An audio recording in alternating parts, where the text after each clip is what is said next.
This video is sponsored by Squarespace, your perfect partner to easily make websites.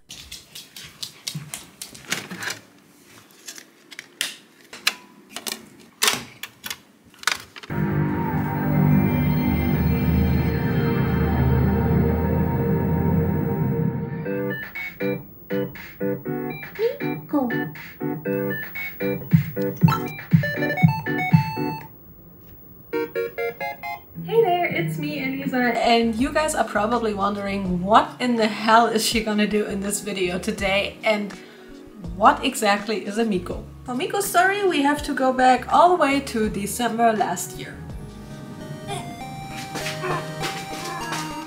My friend Dollface was designing a little music companion robot TV cat head BJD she called Miko that she was working on for a while already. And I was super stoked to order this doll once it would be out for pre-order. However, she then decided not to work on this doll at all anymore because she fell out of love with the project. I messaged her and was like, no, but I wanted to order her so bad. But then Dollface suddenly wrote me back and was like, you know, how about I give you her files? You can change her in any kind of way and release her under your brand. Just keep her name. I was honestly so humbled and happy that Dollface trusted me to take over this beloved project. So I said yes, received Miko's files shortly after and started working on her. The original doll needed quite some love because the sculpt as it was had some flaws that would make a production quite difficult. Blue Pixie and I then discussed how we could change her, and Blue ended up changing the head by hollowing it out more and making it a lot lighter, adjusting her thigh and knee joints for more movability, and I took upon the task to change her faceplate from the original round eyes to a different shape that I preferred more. And with those changes done, I could then print Miko and get her ready for the caster by sanding and priming and sanding and priming and sanding and priming all the pieces. This way she will be ready for production. She's currently on the way to the caster and will be available in 6 colors: Sugar Stardust, Lemon Sorbet, Marshmallow Cloud, Peer Pleasure, Berries and Cream, and Bubblegum Punch. Miko will also come with a tiny Bluetooth speaker you can put in her head and play music from your phone on, because she's a little music companion after all. And to show you guys how this brand new BJD will look like customized, I teamed up with my amazing friends Enchanterium and Etellan to bring you triple Miko fun today. I sent them an exclusive 3D printed sample of Miko and they did the most amazing job in customizing her, so make sure to check out their videos too. But now let's get into the making of my first Miko in Lemon Sorbet. I don't know. So in order to print Miko in Lemon Sorbet, I tried to mix a resin that comes as close to the little sample that I had as possible. I think I did a decent job in matching the color, but we will see once it is printed. So I fire up my Elegoo Saturn printer and let it do its magic. A couple hours later, the first print was done and it looked really good in colors, so I proceeded to print, wash and cure all the pieces that were needed for my Miko. Miko has a lot of pieces, I think 31 including the 3 pairs of hands she comes with, so I needed quite a while until all the pieces were printed and ready for assembly. Once everything was printed though, it looked so satisfying, so let's proceed and assemble her. To speed up that process, I let some editing magic happen here. Oh my god, I love her so much in this color. I really have a weak spot for yellow BJDs for some reason, and her color looks really close to the original resin sample. Here's a comparison to the resin sample and one of Miko's hands. See, very close, if not the same. Miko's plug tail attaches with magnets as well, and it's just so cute. I also can't express how much I love the little TV head. It really shows that she's a little robotic companion. Do you want to know who sells robotic companions? You! Maybe. If you want to create an amazing website, I have just the right thing for you with today's sponsor, Squarespace. Whether you're selling robotic companions, robotic dogs, robotic cats, or Roombas for your apartment that knock over everything you own, you can easily make a web store for it. Even if you're selling digital pieces, Squarespace has the right tools for you to start selling your products online. Never accidentally blow up pictures again thanks to image blocks. Images will automatically be sized and scaled to make sure they always look great, no matter how you place system. Just drag and drop the images into position. Clean and professional gallery designs will make sure you can easily create a beautiful website. And you can even make password protected areas for very special VIP. You can even connect your social media accounts by just changing the links and icons. What? So if this tickles your fancy, go to squarespace.com for a free trial. And when you're ready to launch, go to squarespace.com/moonlightjewel to save up 10% of your first purchase of a domain or a website. That's squarespace.com/moonlightjewel, code, you guessed it right, moonlightjewel. Thank you again Squarespace for sponsoring this video, and with that being said, let's get back into making Miko. So in order to gather inspiration on what I want to do with my Miko, I'm going to make a little mood board. I really wanted to go for a colorful pop star idol look, so I was inspired by colorful fashion and stage looks with a little bit of a mod inspired look. It was not easy to match colors to Miko's yellow, so I really had to see what would look nice, because I want to go for big bold shapes and colors. I ended up coming up with this sketch. I want to make a dress with 3D letters and a pom-pom paradise jacket. For materials I will be using this pink velvet for the dress, some metallic pink fabric and glitter vinyls for the details, this teal fur fabric for the jacket, topped with rhinestone chains, and a colorful variety of pom-poms and some silver fabric for the shoes. So let's begin the process with her dress. I pinned down the pattern onto the fabric for it first. I just marked the actual lines where I have to cut it out with the seam allowance so that it's more accurate. After marking the cutting lines, I then cut along them with my fabric scissors. Before sewing the dress, I take this metallic fabric and some thick interfacing and first iron on the interfacing onto the back side of the fabric. When that was nicely merged, I take this little heart template I cut from paper and will trace it onto the back side of the fabric. I will trace 10 in total, so let's speed up the process here a little. There we go, looking good! Now I just have to take my trusty seam tape and will iron straps of it onto the back side of the fabric, covering all the little hearts. I then just peel off the paper after ironing on the seam tape, and now just need to cut out all the hearts, which took me ages. I eventually did it though, and they look really nice.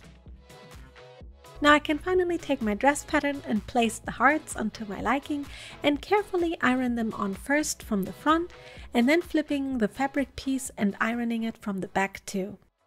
Oh nice, this worked out quite well and it looks really pretty. I now just need to add more hearts to the back of the dress. After that was done, I proceeded and already cleaned up the armholes of the dress by simply gluing the seam allowances around, and will now do the same to the neckline. I cut it with little scissor snaps already and spread some uwu glue on it before carefully folding it around, securing it by pressing it on firmly. After everything was cleaned up nicely, I can finally sew together the side seams, finished sides in. When sewing thin or stretchy materials like this velvet, I like to sew together the seam with some paper so that the sewing machine doesn't eat the fabric. I simply place it underneath the fabric and sew it all together. After sewing, the backside looks like this, and I can now carefully just remove the paper like this. And with that we have a perfect sewn seam. I then just sew the other side the same way and end up with something like this. I then sew together the back seam until where the closure will start, the same way, finished sides in. And the only thing left now is to glue around the bottom seam allowance with my trusty uwu glue like I did with the neckline and armholes. Looks really great so far. But now for the big centerpiece of the dress, I will need to cut black and multiple glitter fabric vinyls. It was not a lot to cut, but tedious because of all the colors, but it will be worth it. With all the little pieces cut, I then need to remove the excess vinyl on all of them to reveal the letters. The camera really doesn't show just how sparkly these are. I have 4 colors in total for the letters, and you can see some purple stars here too, which are for later, just wait. And I also have the black letter frames for the letters as well. Ah yes, who doesn't know my doll, Moiki? So in order to make these letters, I first take this super thick interfacing and will iron this on some fabric before I iron the letters on. Who's here again? Hi! I take my thick interfacing again and iron it onto some fabric first. And then I can take my glitter letters and place them on the top side of the fabric. I then peel off the transfer vinyl and have some perfect glitter letters. Now just the black frames are missing, so I just take them and place them as accurately as I can on top of the glitter letters. Then press them on with heat again, remove the transfer vinyl, and we have some beautiful letters. Now I just have to repeat the process with all the letters and end up with something like this. The only tedious step left was now to cut them with scissors and freight shake them, but luckily we have some editing magic here again. These letters are seriously so incredibly pretty, the camera does not do them justice. But I now can finally map out how I want to place them on the dress. Yes, this looks nice already. To attach them to the dress, I put the dress on the doll though, to make sure that the placing is really perfect. And then I just simply used some hot glue to put it on the doll. I used the smallest amount so it doesn't get stuck to the doll body accidentally. And yes, this looks so cool and is such a statement piece. I love this. And with the closure added, the dress is done and I'm very pleased it came out the way I envisioned it. You never really know if your ideas will translate well, but in this case I got lucky, I guess. Okay, let's get this pom-pom jacket going. First I will need to sew together the back seam of the jacket finished sides in. After that was done, I can then take the big puffy sleeves I will add to the jacket and first glue around the bottom seam allowance with my best friend, the Oohoo all-purpose glue. This looks really nice and clean. After doing that on both sleeves, I then pull the gathering thread through them on the top seam to be able to gather them to the length of the armhole. And then I can pin them to the jacket like this, finished sides in. I added quite a lot of gathering because I wanted the jacket to have some big shoulders, because I really like the look of it, so I have to be really careful in evenly spreading the gathering around the armhole. After sewing both arms in, it looks like this and we can now make the collar. I cut the pattern piece with seam allowance from fur and without seam allowance from interfacing and will first iron on the interfacing to the backside of the fur. After that, I can then fold and glue around the seam allowances of the collar, excluding the neckline seam allowance. The finished collar piece looks like this and can now be attached to the jacket. I will also need this little lining piece later, but first I'm pinning the collar to the jacket like this and sew it on along the neckline. Looking good so far. Now I can place the lining on top of the whole thing and then sew that on, sandwiching the collar in between jacket and lining. I ironed the lining towards the inside of the jacket, but in order to make it stay on the inside, I dot a little bit of glue on the inside of the lining and glue it to the jacket. And then I can finally join the sleeve and side seams of the jacket and hem them good sides facing each other. Now just one last step is missing, gluing around the bottom seam allowance of the jacket. I do it the same way as I did on the dress with my Oohoo glue. Perfect! And with that, the base of the pom-pom jacket is done and it's finally time for my favorite part, bedazzling! To decorate the jacket, I will first use some rhinestone chains. I cut them in different lengths and simply hot glue them onto the collar of the jacket with a super tiny amount of hot glue. I just love adding details to clothing pieces like this. After successfully gluing the chains, I then take my colorful pom-poms and slowly add them to the jacket one by one, trying to make it look balanced but also make sure to add a good amount of pizzazz. When one side was done, I then repeat the steps on the other side of the jacket as well. First gluing the chains and then adding all that pom-pom madness, while also of course burning myself. That was hot. This always has to happen at least once with hot glue, doesn't it? I then just added the rest of the pom-poms to the jacket carefully and ended up with something like this. And with that, the pom-pom paradise jacket is done and I'm low-key jealous because oh boy do I want a jacket like this now. I just love the colors and the little metallic pom-poms and chains so much. Time for shoes, or better, boots. I I had some leftover yellow resin that I could use for the bases and simply resized my Smart Doll platform bases from the Cyborg Smart Doll and made them fit Miko. I then just needed to wash them and put them under my UV curing station for a couple minutes. Ah yes, oven fresh shoe bases. Before we need the bases though, I'm going to cut some pattern pieces for the boots I made from a silver stretchy jersey fabric. I end up with the pieces for both shoes and can open up the pieces because I will now be adding the little purple glitter stars that you already got a glimpse of earlier. Here you can see me removing the glitter vinyl once again. I love this purple glitter so much. Oh. Okay, so I placed the stars now on the shoe and now I'm going to iron them onto all the shoe pieces. So pretty. And yeah, with the stars placed on the boot pieces and baking paper to protect the fabric from the heat a little, I can then iron them on for 10 seconds and remove the transfer vinyl while it's still warm. I'm so happy that I could iron on the stars because I was a bit scared since the silver fabric is not very heat resistant, but luckily it worked.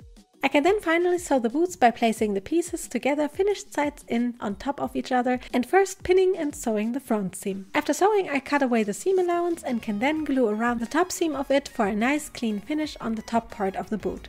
I'm just spreading a small amount of glue because I don't want it to bleed through to the good side of the fabric. After that was successfully done, I can then pin and sew together the back seam of the shoes finished sides in. And now I can finally take my freshly printed shoe bases and first paint the bottom of them black with my matte black acrylic paint.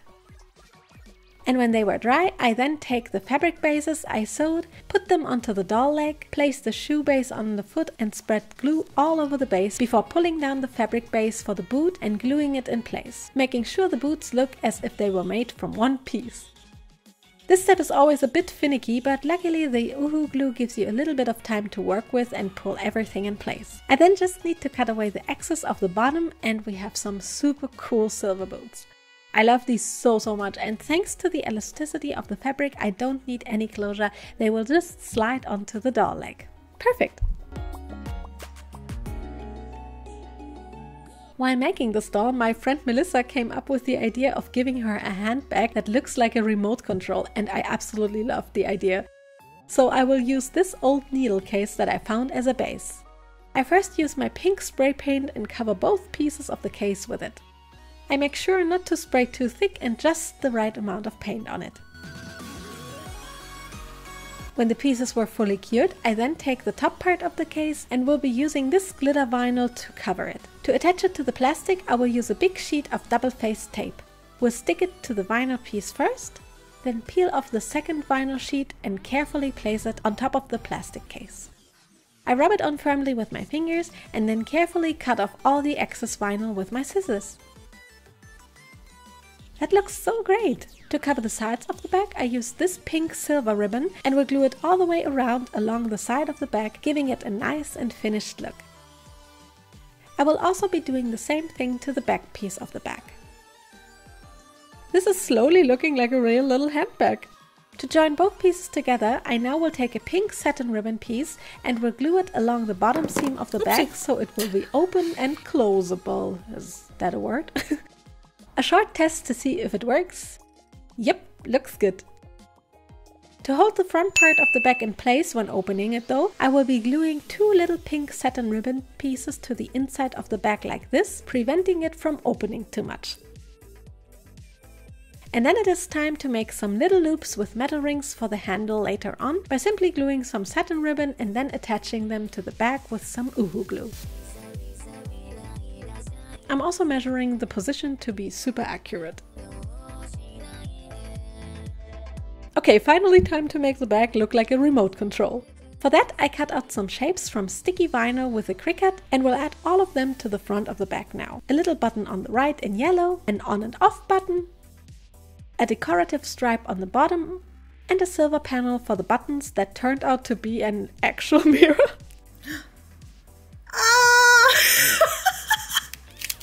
It's a literal mirror.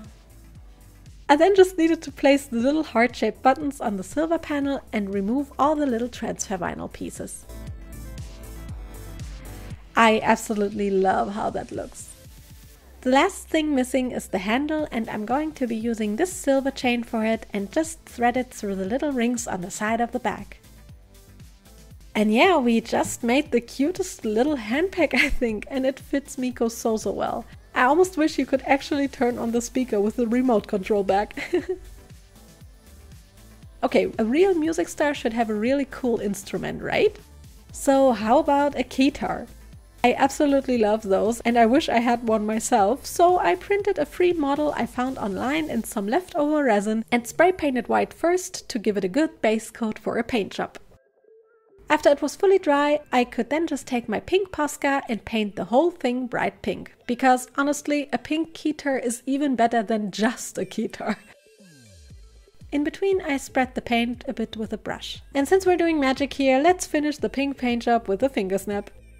Oh, do I wish it would work like that in real life. But sadly, I'm still not done. The most tedious part was actually painting the little small black keys. I had to use the black Posca and then carefully spread it with a brush, and it took ages. So in order to speed up that transition, there we go. We're almost done. Now I just add some little tiny star stickers to the guitar and then cover the whole instrument with a thick layer of Liquitex high gloss varnish. And now we just need to add a little chain with my UV sticky glue and the small little silver chain that I had. I just need to cure it all together with a UV lamp, and with that Miko has a super cute instrument. I don't know, I kind of see her performing so well with this if she could move by herself. But now it's finally time for the face up.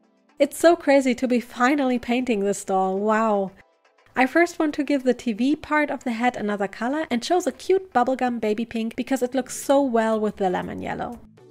I spread thin layers of paint and I think it took me about 5 layers until the head was fully covered, but it was really worth it. I then continue and take my Poscas to paint the buttons of the TV in different colors, making it fit with the colorful scheme of the doll. I don't know, colors just make me happy, and at the end of the day I just want Miko to spread happiness. After finishing painting the buttons, I then can start the actual face up by spreading my beloved micro glitter on Miko's face first. And then I take some nice peachy pink pastel dust and give her cheeks the cutest little blushing. I take my time in blending the blush nicely before taking a pink pencil and sketching out her little heart-shaped nose. I carefully try to make it as symmetrical as possible and turn the head in different directions and angles to make sure it looks good. Yeah, that looks really cute. I then take my precision pencil to sketch out the eyeliner lines and lashes for Miko. I wanted to go for a little bit of an anime style for Miko because the whole robot pop star theme of her kind of reminds me a little bit of Vocaloid, so I wanted to go for that aesthetic. After sketching with the pencil first, I then darkened the lines a little more with my black pencil. With the lashes sketched out, it looks like this, and now I just have to transfer the whole thing to the other side. Ugh. But being the master of procrastination that I am, I decided to first fill in Miko's nose and tongue with some pink acrylic paint. I used my Posca marker again, but spread the paint with a brush instead of the marker itself. I also paint the tongue and then sketched out the second eye of Cam. Now for a more calming part for me, filling in the lines with black acrylic paint. For some people this might be nerve-wracking, and don't get me wrong, it is, but it's also weirdly calming and so satisfying to paint those sharp lines. Like, look at the difference between the finished lines and the unfinished ones. I just love how it takes shape more and more. Once both eyes were lined, I then start to sketch out some hair. I kind of found the idea cute that Miko is maybe wearing a hat and her little hairs lurk out of it a bit. So I sketched out some curly hairs on the top and side of her little face, and I just think it looks extremely sweet. Once I sketched out everything, I then decided to fill in the hair with the same pink that I used to paint her head, but will just give it a thin coating. And then I take my Posca marker pink again and first line her eyebrows with it. I carefully spread the paint with my nail art detail brush, and when I finished the eyebrows I then start lining the hair, painting all the lines I sketched out earlier with the pencil with pink acrylic paint. This was actually super difficult because of all the swirls and the three-dimensional surface, but on cam it looks oddly satisfying. At least. After ages of painting the lines, I then take some pink pastel dust again and will add a sweet gradient to the hair. I didn't know if this was gonna look nice, so I was actually quite blown away by how good the gradient looked in the end. Oh my god. So I continued to add blushing to the whole hair and I'm so happy how she looks so far. And we are almost done. I just add some pearly shimmers to her cheeks now because, let's be real, no shimmers, no complete face up for me. And I also had this idea of adding some small vinyl hearts to the inners of her ear before adding a bunch of pink blushing to them. It kind of reminds me of people who like to decorate their electronic devices with stickers, and I found that really fitting for Miko.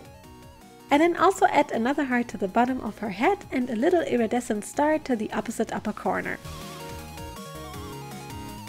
And then it's time to add some gloss to the buttons of the TV. I think I ended up adding 3 layers of gloss for extra shininess. And of course her tongue, nose and waterline also get some glossy shininess for an extra cute look, and I think with that the face up is done. So while it's drying, let's make her some eyes. I printed and cut out these templates that I made from shiny cardboard. Then I'm taking my half sphere mold and some UV resin, fill in a small amount in the biggest sphere, spread a little bit of holo glitter on top of it, and then carefully place this iris pretty sides facing downwards on top of it. With a toothpick I can push it in place and then cure it for 2 minutes. When it was successfully hardened, I then take white UV resin that I mixed with some pigment and pour that on top of the eye. I remove bubbles with a lighter and then cure it again for about 4 minutes.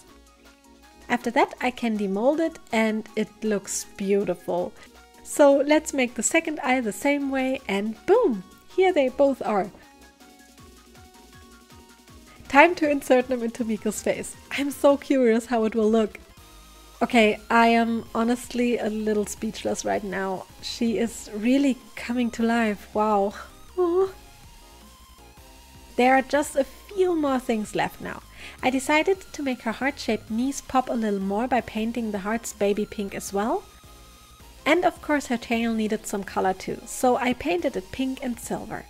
I however wanted to bedazzle the tail a little bit with stickers too, so I went ham by placing these big heart-shaped rhinestones on it, painting the lower part of the tail pink, and then just spreading cute little nail art gems and stickers all over the plug. Awesome, I love it. Okay, and now just one little last tiny thing I wanted to make is missing. Do you guys know these old TV antennae? Yeah, those. I want to make one for Miko, so I first fill in some UV resin into my half sphere mold and let it cure. Then I paint the half sphere black with my acrylic paint and mark 2 spots where I will drill some channels into. I then take some old needles where I cut off the tip and the eyelet and stick them into the channels of the half sphere. To top off the antennae, I spread my UV sticky gel on top of the needle and put on a little silver bead. And then I just need to gloss over the top sphere with UV nail polish and cure it under my UV lamp. Last but not least, I take my silver chrome powder and applicator and rub the powder onto the base of the antenna, making it look like a mirror almost. I then just gloss it over again and the antenna is done. And with that, actually the whole doll is done. May I present to you my very first Miko custom doll. I'm so excited!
is my very first Miko custom. I'm super happy how she turned out. And I'm also so happy how different enchanteriums and etellans Mikos turned out. It really shows how far you can take the customization for this doll. And if you want your very own Miko now, the pre-order is going live on September 17th at 8 p.m. CET. All the information and link to my shop are in the description box below. Also, if you like my videos, make sure to leave a like, comment, subscribe and hit the little bell to never miss out on future videos.